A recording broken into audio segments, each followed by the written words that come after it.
გამარჯობა მეგობრებო. ქართული ამბების მორიგი ეპიზოდით დაგიბრუნდით. ისე სასიამოვნო სიახლეები გვაქვს. დავიწყებ იმით, რომ ჩვენი YouTube არხი 9000 გამომწერს გასცდა და გავიწიეთ 10000-ისკენ. შეგახსენებთ, რომ 10000 გამომწერზე იქნება გათამაშება, სადაც არაერთი საინტერესო სიურპრიზი გვაქვს თქვენთვის მომზადებული. ხო, მართლა დავმეგობრდით კომპანია ასკანელთან.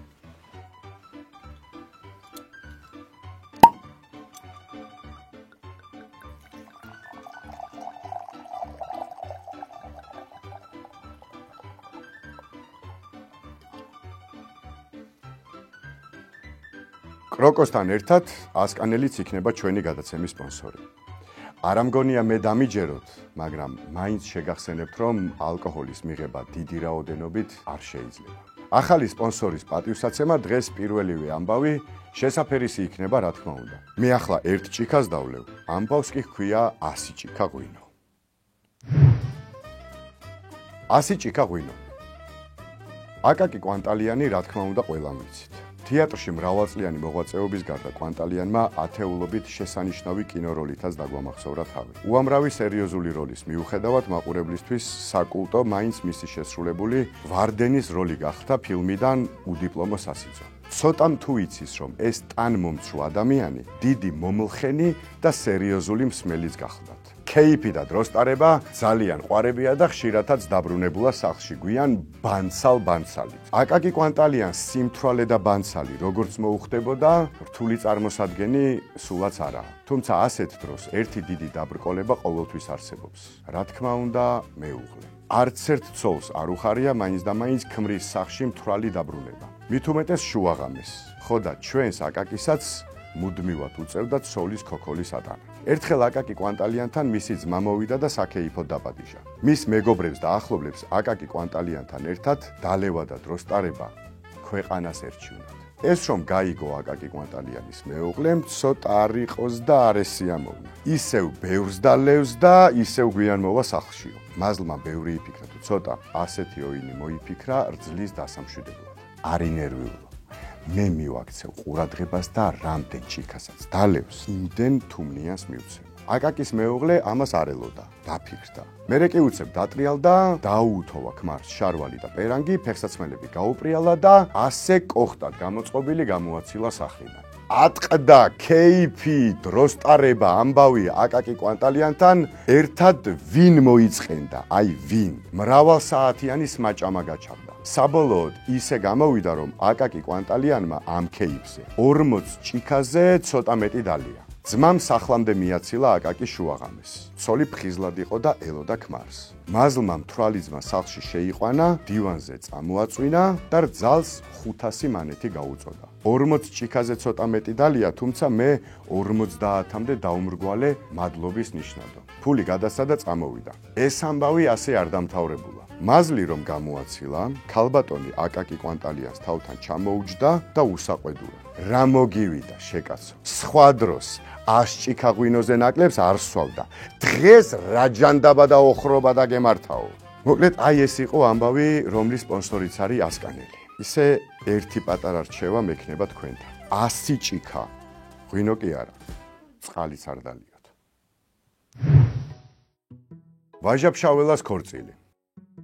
მე როგორც დავაკვირდი, ჩვენს მაყურებელს ძალიან უყვარს ვაჟა-ფშაველას ამბების მოსმენა. მე კი ჩემ თავს დავაკვირდი, რომ ძალიან მიყვარს ვაჟა-ფშაველაზე ამბების მოყოლა. ხო და თქვენს თუ გიყვართ და მეც მახარებს, რა გვიშლის ხელს, რომ კიდევ ერთი ამბავი მოვყვეთ ვაჟა-ფშაველაზე. 1886 წლის გაზაფხულზე ვაჟამ ჩარგალში აცნობა ოჯახს, ცოლი მომყავს და ამა და ამ დროს მცხეთაში ცხენები დამახვედრეთ. მისი რჩეული იყო ოთარ ამილახვარის უკანონო შვილი კეკე ნებიერიძე. კეკე ახალგაზრდა ქვრივი იყო და ვაჟამ ამილახვის ოჯახში მაშინ გაიცნო, როცა მასწავლებლად მუშაობდა. გაიცნო და შეუყვარდა კიდეც. კეკესაც შეუყვარდა ნიჭიერი, ვაჟკაცი ფშაველი და ცოლობაზეც თანხმობა უთხრა. ნეფე პატარძალს მცხეთაში მართლაც დახვდა მაყრიონი. მათ შორის იყვნენ ვაჟას ძმები თედო და ბაჩანა. დამბაჩების ქუხილით და მხიარული ყიჟინით შეუყვნენ არაგვის ხეობას. გზაში ერთი დუქანი იყო, ხიწვა თურმანაულის დუქანი და მაყრიონი სწორედ იქ გაჩერდა სასადილოდ. დუქანი ფშაველებით იყო სავსე. სვამდნენ, ილხენდნენ და კაფიაობდნენ. ანუ შაირობდნენ. იქ შეიტყო ყველამ, რომ ფშავის სიამაყემ ლუკამ ცოლი მოიყვანა და მათი სმა დიდ ქეიფში გადაიზარდა. როცა პატარძლის ვინაობა გაიგეს, ცოტა არ მოეწონათ, რადგან კეკე ბარიდან იყო. მათი ადათ-წესებით კი ეს არ შეიძლებოდა. ითვლებოდა, რომ მტკიცე ოჯახს მხოლოდ ერთი თემის შვილების ქორწინება ქმნიდა. ამიტომ მასწავლებელი ვაჟა ფშაველას მიერ ბარელი გოგოს ცოლად მოყვანა თვრალი ფშაველებისთვის ქილიკის საგანი გახდა. განსაკუთრებით ვინმე ქურსიკა გოგოლაური მოვიდა შაირობის ხასიათზე და ვაჟას შეუმღერა უჩი წელს მოჰყავს ცოლიო და გაგრძელებას ვეღარ გეტყვით. მოკლედ რომ ვთქვათ, ცოტა გადაამლაშა. გაცეცხლებულმა ვაჟამ ქურსიკა დუქნიდან გამოათრია თავისი განთქმული მუშტით, ჯერ გამოაფხიზლა და მერე კარგახნით დააკარგვინა გონი. ამ ორთაბძოლაში სხვებიც ჩაერთნენ და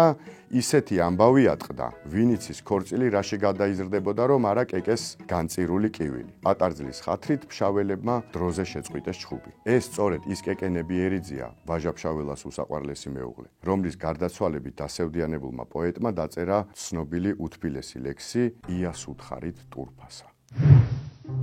სკოლიდან გაპარული ბავშვები.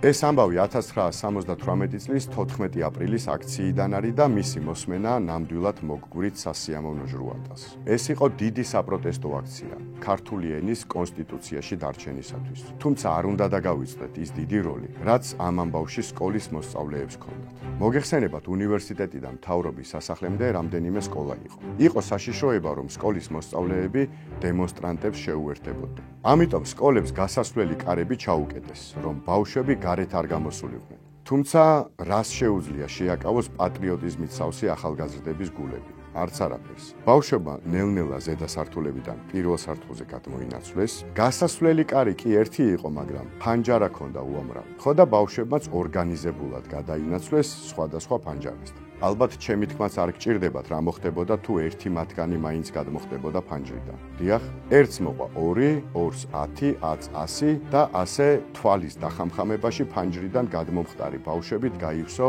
სკოლის ეზოები. პატარა პატრიოტმა სკოლის მოსწავლეებმა ცარცით დაწერეს თავიანთ ჩანთებზე დედაენი და აქციას შეუერთდნენ. წარმოიდგინეთ, როგორ აამაღლეს დემონსტრანტთა სულისკვეთება ამ პატარა უშიშარმა ბავშვებმა. ამის მერე რა მოხდა? უცბად გავრცელდა ხმა, რომ ბავშვები სკოლიდან გაიპარდნენ და სახალხო აქციას შეუერთდნენ. თბილისში თითქმის ყველა საწარმო გაჩერდა. გაჩერდა თითქმის ყველა დაწესებულება. რატომ?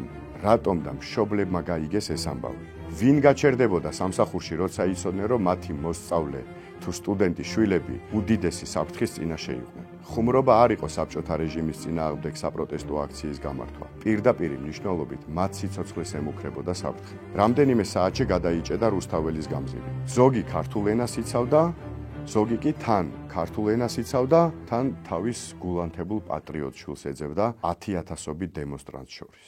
დღეისთვის სულ ეს იყო. მადლობა ჩვენ სპონსორებს და მოგიწოდებთ სხვა კომპანიებსაც.